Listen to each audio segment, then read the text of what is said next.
Good morning, Dr. Oren. Welcome. You're in the United States. Who did you bring with you this time? I had an extraordinary week, Hugh. For the first time ever, we brought a delegation of residents of the northern part of Israel, people who have been without a home for 8 months now, living under now almost constant rocket fire. Their kids not in school, their livelihoods destroyed, crops left to rot on the vine, literally to rot on the vine, and nobody knows about it. It's not being covered in the American media. And we went to Washington. I'm here in Washington. We went to the Hill for several days. We met with American policymakers. We were in the White House yesterday to raise awareness that this situation is utterly intolerable and that the people of Israel, the government of Israel, cannot wait much longer. I'm surprised to hear you're in the White House, Dr. Oren, for this simple reason. There are some anti-Israel people in the White House staff, and they're pulling on the president and Jake Sullivan one way. Your delegation has been here with Manhattan anti-Semitism on full display in the subways and outside the Nova exhibition in Manhattan with the pro-Hamas demonstrators in Lafayette Park. Are your Israeli friends shocked? You wouldn't be, but are they shocked? They were shocked. The day I arrived here, there was a huge demonstration outside the White House with demonstrators calling on Hezbollah to kill more Israeli soldiers, Hamas to kill more Israeli soldiers. In front of the White House, you don't have to go to New York. We're talking about thousands of people who are bussed in with the standard Palestinian flags, including one that was the size of a baseball field. Who's paying for all this? Who's organizing all this in front of the White House? And who's flying flags of organizations that are terrorist organizations and recognized as such by the U.S. government? To me, violation of federal law. But, what do I know? I'm not a citizen of this country. Right? I got to ask you, because some Israelis, I assume, were here for the first time. And did they have any idea of the depth and breadth of the anti-Semitism, which has now broken out in public in America, and the pro-Hamas militants who are allowed to mask their face and threaten people on New York City subway? Mm-hmm. And I doubt your delegation walked over to Lafayette Park to try and make peace with these people. No, you can't. This is not an educational moment. But, I think they also got a sense from many of the people we met, and I must say here on both sides of the aisle, that the American people are not there at all. Last night, strange enough, I went to a congressional baseball game, an American moment not to be missed. And pro-Palestinian, pro-Hamas demonstrators broke onto the field. First of all, they screamed and shouted throughout the Star-Spangled Banner, something you don't do. But then they broke out into the field and they were arrested by the police, and the entire stadium broke out in a chant of USA, USA. That is encouraging, because that's both Republicans and Democrats. That's usually congressional staffers, their families and friends come to that game. And I saw that clip. I'm glad. Did you take any of your delegation with you? No, they had just gone. I went alone, but it was quite a moment. So, Doctor, we've got house guests. It's a source of hope. I want to get back to their mission.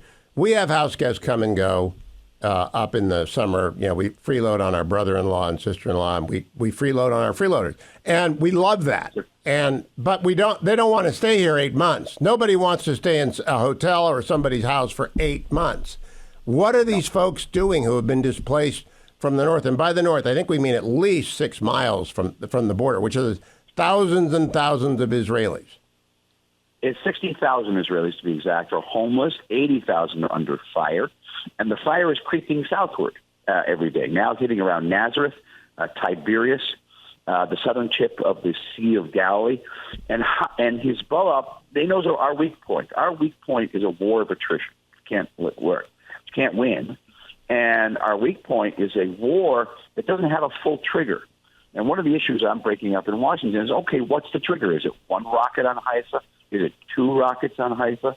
At what point can Israel convince American policymakers that we've gone more than the extra mile and that no country on earth would tolerate this type of outrageous aggression?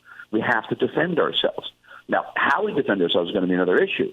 Because as you know, there's a question of ammunition in the world, and Hezbollah is a strategic threat. Hamas was merely a tactical threat. It's a completely different war. Well, your friend, I'm trying to clarify here. Your friend Haviv was on Monday. You're on today. Haviv said, look, we're going to have to do this. It's going to be fast and it's going to be overwhelming. Do you agree with Haviv? Yes. Totally. Different war. Why? Because the IDF estimate for rocket fire per day from Lebanon would be between 2,000 and 6,000 rockets a day. These are longer range rockets. They're heavier rockets. They are very accurate rockets. People can't walk around the streets in these abandoned cities. Hezbollah will pick you off. They're that accurate. And our air bases will be targeted, our oil refineries, Dimona, everything will be targeted. We are not going to be able to wait an hour, much less weeks. And it cannot be done just from the air. It cannot. If you can stand by for 1 second, Dr. Oren, I have one question to ask you about the, quote, please, reformist candidate for Iranian presidency, because there are no reformers in Iran. In the Financial Times this morning, I think it's the best newspaper in the world. There's a story about the reformist candidate who's got momentum in Iran. He's been allowed to run. Former health minister. He's a doctor. He's a surgeon. He's a reformer. And I have been there are no real elections in Iran. Do you want to add to my tirade about this coverage? Yeah, there's no real reformer. I mean, that's one of the families that were holding our hostages that were released in Gaza. He was a doctor, too. A lot of people are doctors in the Middle East. That doesn't make them any more moderate. I think that in Iran, it's not really a question of moderation versus radicalism. It's a matter of what face you show to the West and how much you can get away with it. And, during the period of the moderate Iranian government, they got the JCPOA, which is the best deal that Iran could have gotten. And so it's just a different face on the exact same regime. And that regime is the world's largest state supporter of terror. It's a Holocaust denier. It's trying to destroy the Jewish state on a daily basis. Okay, so someone's going to put, going to put lipstick on that. But it's not going to change the nature of it. No, it's like a student council election in a high school. It doesn't really do anything in a high school. Let me close by asking you this, Dr. Oren. I'm pretty pessimistic this morning because Ukraine's in a war. Israel's in a hot war. The Houthis have screwed up shipping. China's getting ready to take Taiwan, and there's evidence of that. Admiral Paparo was out giving interviews to try and alert people to that. I feel like in 1940 to 1941, the United States really isn't in the fight. We're doing stuff to help Israel. We're doing stuff to help Ukraine. But we really don't want any part of this whole thing. And we've got people running our side of the war who aren't really committed to winning. What do you think of that analogy? I think that it's the biggest challenge we face, and I face here in Washington. And I want to stress, I'm not in any position here. I'm not, a plenipotentiary in any way. I'm not in government. I'm not an ambassador. I'm just a citizen who cares. Is that the United States has to let us win. And what we have is, a lot of restraints on us, whether it's in the South or in the North.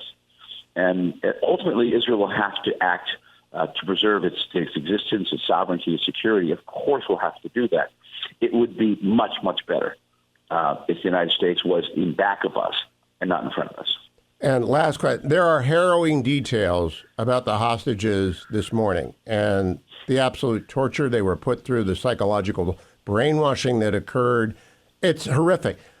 Does Israel want to go and get as many as they can through the use of force, meaning all out? Let's just go in and crush Hamas and grab as many as we can? Or are they going to play this stupid game that the American administration has insisted on, quote, negotiating with Hamas after they've said no about 1,000 times? No, Israel's going to try to get any hostages by any means. And then the opportunity, should they arise. Remember, this operation took weeks to plan. It wasn't done overnight.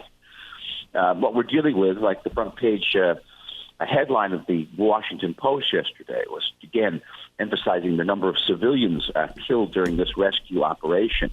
A single civilian needn't have been killed if the civilians hadn't opened fire on our commandos who were trying to extricate those released hostages. The commandos would have just gone in and got them out. But the people holding the hostages were quote-unquote civilians.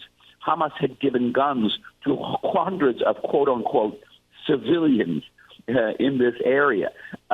This whole notion, the breakdown of civilian to terrorists, is in Gaza almost completely irrelevant, Hugh. Almost completely irrelevant. And yet we're going to keep on getting condemned. If that's the price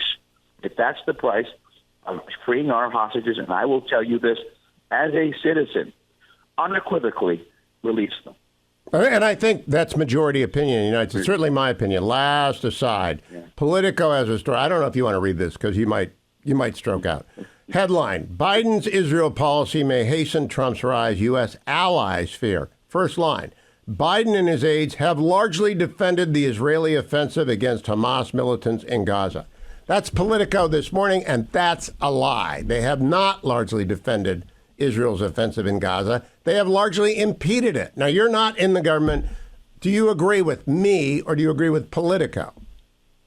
I think I'm going to sound like a typical diplomat. You're both right, and that the administration's position has been twofold. On one hand, to give us a certain degree of support, and the other hand, to hold us back.